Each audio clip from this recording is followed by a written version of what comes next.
आप देख रहे हैं डार्क फाइल्स। डार्क फाइल्स में आज की कहानी हमारे साथ शेयर की है विजय जी ने। तो चलिए बढ़ते हैं विजय जी की भेजी गई कहानी की ओर। कहानी में आगे बढ़ने से पहले अगर आपने अभी तक डार्क फाइल्स चैनल को सब्सक्राइब नहीं किया है तो कर लें और साथ ही बेल आइकन को भी ज़रूर दबाएं ताकि आने वाली वीडियोस की नोटिफिकेशंस आपको जल्दी मिल जाए। विजय जी बताते हैं कि बात आज से तकरीबन 24 साल पहले की है, यानी साल 1996। ये वो दौर था जब गांव देहातों में किसी भी बीमारी को छुआछूत की नज़रों से देखा जाता था। उन दिनों मैं गांव से दूर शहर में कमाने आया था। ऐसी ही एक रोज जब मुझे काम से छुट्टी मिली तो मैंने सोचा कि बहुत दिनों से गांव जाना नहीं हुआ, क्यों न एक बार गांव घूमकर आया जाए।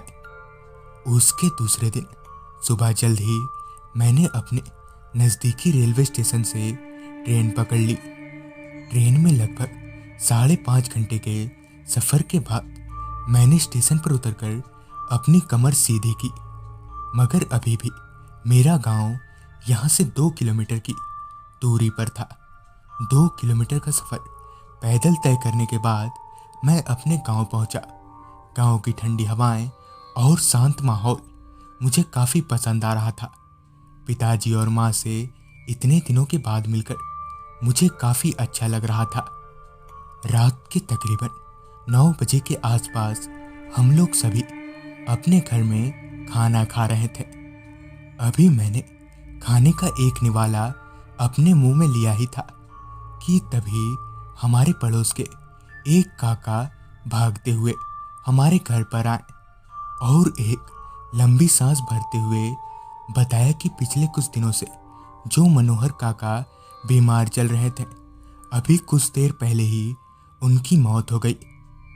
इस बात को सुनकर मुझे पर्सनली काफ़ी दुख हुआ, क्योंकि मैं बचपन से ही मनोहर काका के काफ़ी करीब था और अगर पिताजी के बाद मैं किसी को उतनी इज्जत देता था तो वो मनोहर काका ही थे। खैर, इन सब बातों को अब याद करके क्या फ़ायदा। लिहाजन हम सब गांव वालों ने तुरंत एक मीटिंग बुलाई और तय किया कि लाश को आज रात ही शमशान ले जाकर अंतिम संस्कार कर दिया जाए, क्योंकि वैसे भी मनोहर काका का कोई रिश्तेदार नहीं था तो सब कुछ हमें ही करना था। नियम के मुताबिक हम लोगों ने रातों रात एक अर्थी बनाई और उसमें मनोहर काका को लेकर हम 10-12 लोग शमशान घाट की तरफ चल दिए। मैं मनोहर काका के बेटे जैसा ही था तो शरीर का दाह संस्कार मुझे ही करना था।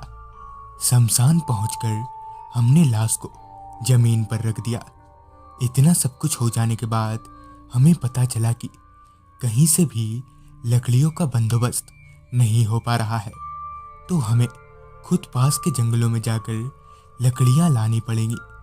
लिहाजन मैं और मेरा एक दोस्त हम लोग जंगलों में लकड़ियां लाने चल दिए। जंगल में दाखिल होते ही हम लोगों ने अपनी नजरें इधर उधर दौड़ाने लगे ताकि हमें कोई एक पेड़ मिल जाए जिससे हम सारी लकड़ियां इकट्ठा कर लें। हम लोग अभी एक पेड़ की तरफ बढ़ ही रहे थे कि तभी मेरी नज़र हमसे कुछ दूरी पर बैठे एक आदमी पर गई, जिसे देखते ही मुझे काफ़ी हैरानी हुई कि भला ये आदमी इतनी रात का यहाँ कर क्या रहा है।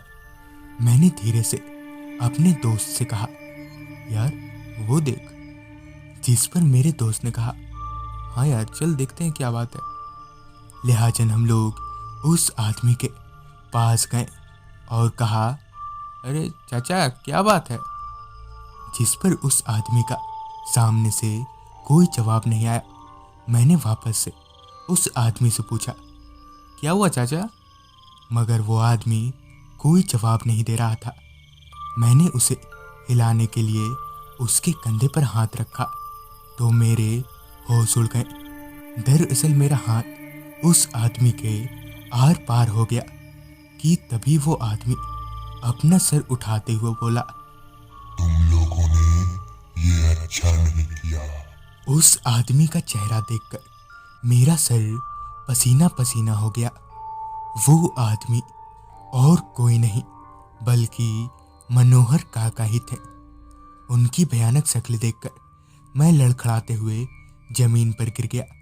किसी तरह मेरे दोस्त ने मुझे संभाला और हम लोग वहां से भागकर शमशान घाट पहुंचे और सबको पूरी बात बताई, जिस पर वहीं हमारे साथ खड़े एक पंडित जी ने बताया कि दरअसल पिछले कुछ दिनों से मनोहर की तबीयत काफ़ी खराब थी, जिस वजह से हमें लगा कि शायद उसे कोई छुआछूत वाली बीमारी है, जिस वजह से हम में से कोई भी उसके पास नहीं जाता था।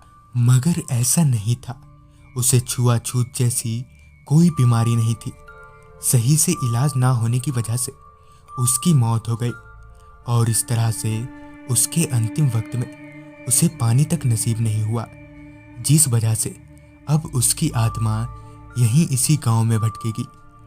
इस घटना के बाद हमने गांव में कई सारी पूजाएं करवाई, मगर आज भी मनोहर काका का डर गांव में मौजूद है। तो दोस्तों, ये थी विजय जी की भेजी गई कहानी। अगर आपके पास भी ऐसी कोई कहानियां हैं तो हमारे साथ जरूर शेयर करें। तो मैं आर्यन जल्द ही मिलूंगा आपसे ऐसी ही एक खौफनाक कहानी के साथ।